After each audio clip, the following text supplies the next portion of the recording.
Hello student, good morning to all of you. आज हम chapter 1 number system की summary करेंगे। प्रीवियस वीडियो में हमने सभी एक्सरसाइज को सॉल्व किया था। अगर आपको किसी भी एक्सरसाइज में डाउट हो तो आप मुझे कमेंट करके पूछ सकते हैं और सभी क्वेश्चंस का लिंक डिस्क्रिप्शन में गिवन है, आप प्लेलिस्ट में जाकर वहां से देख सकते हो। तो इसकी समरी करते हैं। समरी का मतलब होता है कि हमारे पास फर्स्ट चैप्टर का कंक्लूजन क्या आया। तो ये बहुत इंपॉर्टेंट होता है क्योंकि एग्जामिनर शॉर्ट क्वेश्चंस में यही डालता है कि रैशनल नंबर, इरेशनल नंबर ये क्या होते हैं। सो हम पढ़ते हैं इसको मैंने ब्रीफ में समझाया था फर्स्ट इंट्रोडक्शन में, तो आपने वहां से भी इसको अच्छे से देख लेना है। सो फर्स्ट क्या है हमारी, a number R is said to be a rational number if it can be written in the form of P upon Q. क्योंकि मैंने पहले भी बताया कि रैशनल नंबर को कैसे लिखते हैं, पी अपॉन क्यू फॉर्म में। पी और क्यू हमारे इंटीजर्स होते हैं और हमारा जो डिनोमिनेटर है वो नॉट इक्वल टू 0 होना चाहिए। क्योंकि अगर 0 आ गया, फॉर एग्जाम्पल 1 अपॉन 0 आ गया तो इन्फिनिटी बन गया, ये हमारा डज नॉट एग्जिस्ट होता है। इसीलिए हमारा जो क्यू है वो नॉट इक्वल टू 0 आना चाहिए। बट अगर पी आ गया 0 तो 0 अपॉन 1 हमें पता ही कि क्या आता है, 0 होता है। तो ऊपर चाहे 0 आ जाए तब हमें कोई फर्क नहीं पड़ता, नीचे 0 नहीं आना चाहिए। अब हम करते हैं नेक्स्ट, ए नंबर एस, इसको आर के साथ डिनोट किया, इसको एस के साथ। A number S is called irrational number जब हम पी अपॉन क्यू फॉर्म को नहीं रिप्रेजेंट कर सकते, that means can not be written in the form of P upon Q. इसका क्या होता है, रेसिप्रोकल होता है। रैशनल नंबर क्या होता है, जिसको पी अपॉन क्यू फॉर्म में लिख सकते हैं। इरेशनल नंबर का मतलब होता है जिसको पी अपॉन क्यू फॉर्म में नहीं लिख सकते। वेयर पी क्यू हमारे क्या होते हैं, इंटीजर्स होते हैं और क्यू नॉट इक्वल टू 0 होता है। थर्ड क्या है हमारे पास, the decimal expression of a rational number P upon Q form is either terminating और नॉन टर्मिनेटिंग।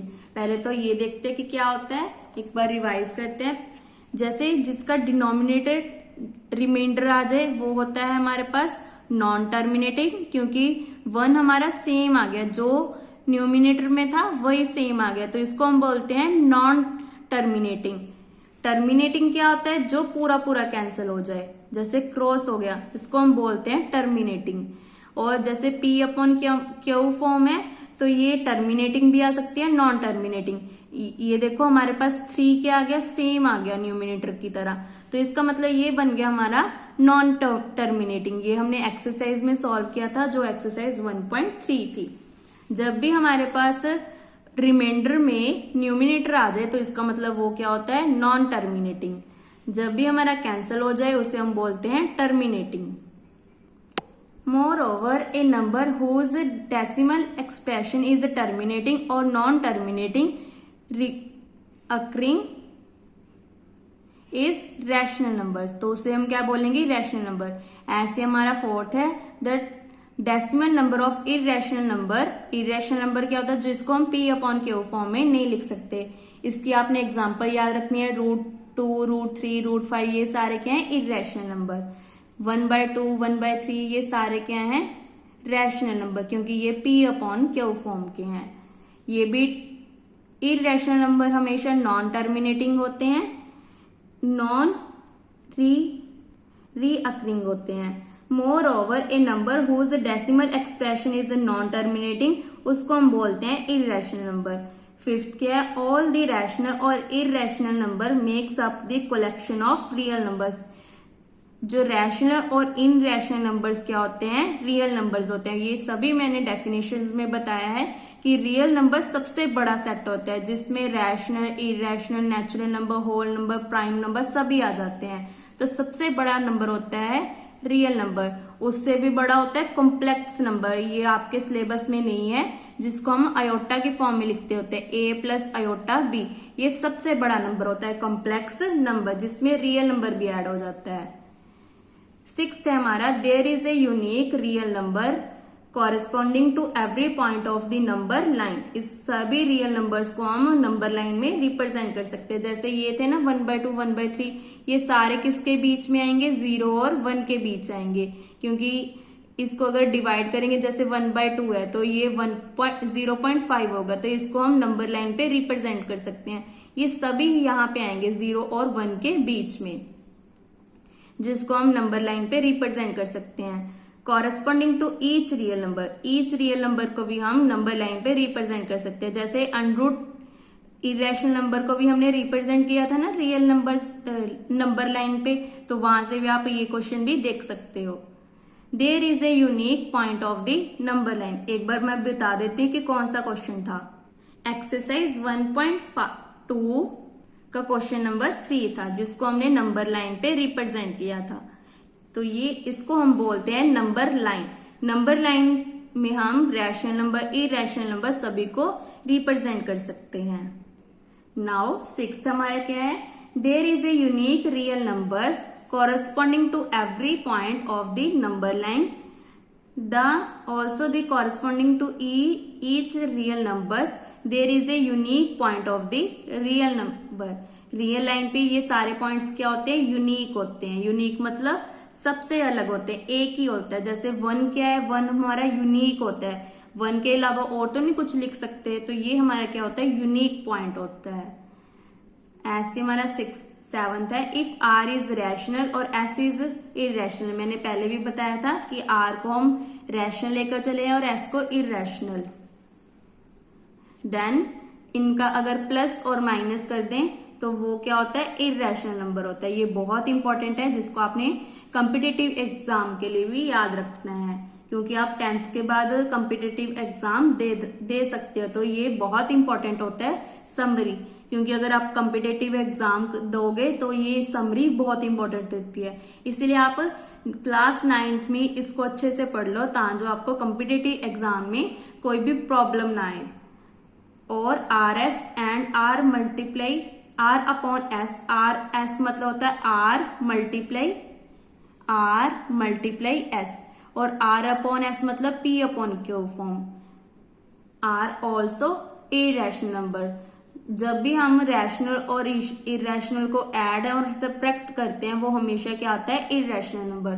फॉर एग्जाम्पल हमने ले लिया 1 प्लस √5। √5 हमें पता है क्या होता है, इरेशनल नंबर, और 1 क्या है हमारा रैशनल नंबर, क्योंकि 1/1 भी हमारा पी अपॉन क्यू फॉर्म में लिख सकते हैं। तो इन दोनों को अगर ऐड और सब्ट्रैक्ट करेंगे तो ये हमारा क्या बनेगा, इरेशनल नंबर, इरेशनल। 8th को करते हैं। फॉर पॉजिटिव रियल नंबर्स क्या लिए हैं, ए और बी। रियल नंबर मतलब जिसमें रैशनल इरेशनल सभी ऐड हो जाते हैं। सबसे बड़ा सेट होता है रैशनल, उससे भी बड़ा सेट होता है कॉम्प्लेक्स नंबर्स। ये आप +1 +2 में करोगे तब आपको समझ आएगा। फॉर फॉलोइंग आइडेंटिटीज होल्ड, तो इसकी जो आइडेंटिटीज है ये हमने इसी को यूज करके क्वेश्चंस किए थे, तो एक बार रिवाइज कर लेते हैं। √a b is √a √b। √, का मतलब होता है इरेशनल नंबर। जब भी √5 आ जाए तो इरेशनल नंबर बन जाता है। इसको रूट भी बोलते हैं, √रूट भी बोलते हैं, तो आप कुछ भी बोल सकते हो।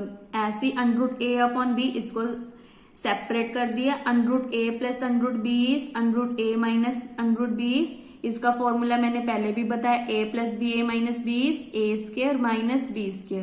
तो यहाँ पे यूज कर लिया तो क्या आ जाएगा, यहाँ पे सॉल्व कर रही हूँ। √a² माइनस b हमारा क्या है, √b, उसके ऊपर लगा दिया स्क्वायर, तो स्क्वायर के साथ रूट कैंसिल, स्क्वायर के साथ रूट कैंसिल, तो a माइनस b आ गया। ऐसे यहाँ पे क्या आ जाएगा, a² माइनस b, क्योंकि रूट के साथ स्क्वायर कैंसिल हो जाएगा। a प्लस b का होल स्क्वायर क्या होता है, a² प्लस b² या a² 2ab प्लस b²। इसको आगे पीछे लिख सकते हो। अब यहाँ पे यूज करते हैं √a², b हमारा क्या है, √b, तो 2 √a √b प्लस b की वैल्यू है √b, उसके ऊपर लगा दिया स्क्वायर, तो स्क्वायर के साथ ये कैंसिल, इसके साथ ये कैंसिल, तो आंसर आ गया a प्लस 2। इन दोनों को कंबाइन कर लेते हैं, ab प्लस b, तो ये हमारा आंसर। 9th है, टू रैशनलाइज हमने एक्सरसाइज 1.5 में किया था। रैशनलाइज कैसे करते हैं, 1/√a प्लस b। जैसे ये है ना हमारे पास, रैशनलाइज कब करते हैं, जब हमारे पास इरेशनल नंबर को खत्म करना होता है।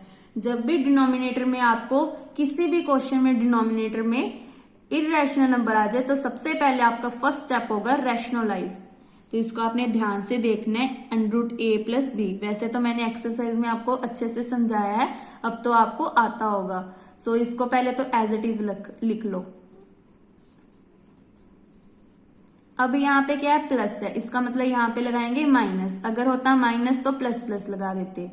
तो इसको हम बोलते हैं रैशनलाइज। फिर इसको सिंप्लीफाई कर देंगे तो हमारा जो अंडर वाली टर्म है वो खत्म हो जाएगी। जैसे मैं करके दिखाती हूँ, न्यूमिनेटर को 1 के साथ मल्टीप्लाई किए तो एज इट इज आ गया, क्योंकि 1 × समथिंग समथिंग आ जाता है। यहाँ पे a+b a-b का फॉर्मूला लगा देते हैं, a² - b²। तो क्या बन गया हमारे पास, √a - b as it is. इसके साथ ये कैंसल, हमारे पास बच गया a - b²। तो ये हमारा आंसर। देखो अब हमारे पास इरेशनल नंबर नहीं है ना, अंडर वाली टर्म नहीं है, तो ये हमारा रैशनल नहीं बना, क्योंकि ऊपर अंडर आ रहा है, तो ये भी इनरैशनल नंबर है। बस डिनोमिनेटर में हमने इरेशनल को खत्म कर दिया। ऐसे आपको जब सॉल्व करोगे ना क्वेश्चन, बहुत इजी हो जाएंगे। तो जो फर्स्ट चैप्टर के सारे फॉर्मूले किए हैं ना, उसको आपने अच्छे से कॉपी पे नोट कर लेना। मैंने पहले भी बताया कि फॉर्मूले के लिए आप 10 रुपीज या 20 रुपीज की कॉपी लगा लो।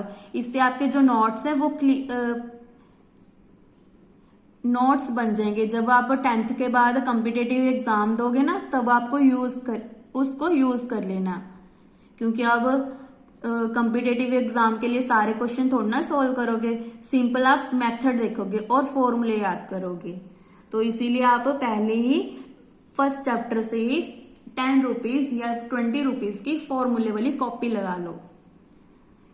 नाउ 10th में हमें क्या गिवन है, लेट a > 0। a हमारा क्या है, ग्रेटर देन 0। a हम क्या लेके चले हैं, रियल नंबर लेके चले हैं। p और q क्या है, रैशनल नंबर। रैशनल मतलब p/q फॉर्म में लिख सकते हैं।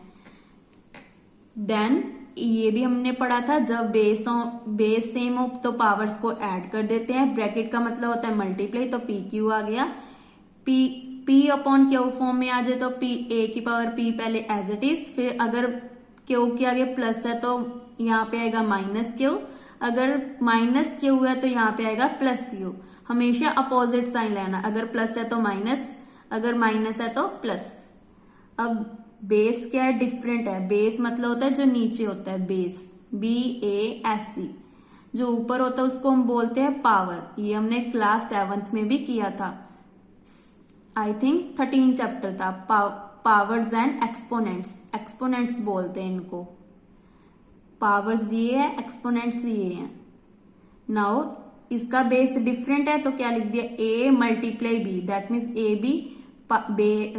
पावर सेम है तो पावर एज इट इज आ गई। तो इसी के साथ हमारी जो समरी है फर्स्ट चैप्टर की कंप्लीट होती है। नेक्स्ट वीडियो में हम चैप्टर नंबर 2 करेंगे, पॉलिनोमियल्स। अगर आपको मेरी वीडियो अच्छी लगी हो तो प्लीज मेरे चैनल को सब्सक्राइब करें और ज्यादा से ज्यादा अपने फ्रेंड्स के साथ शेयर करें। Thank you.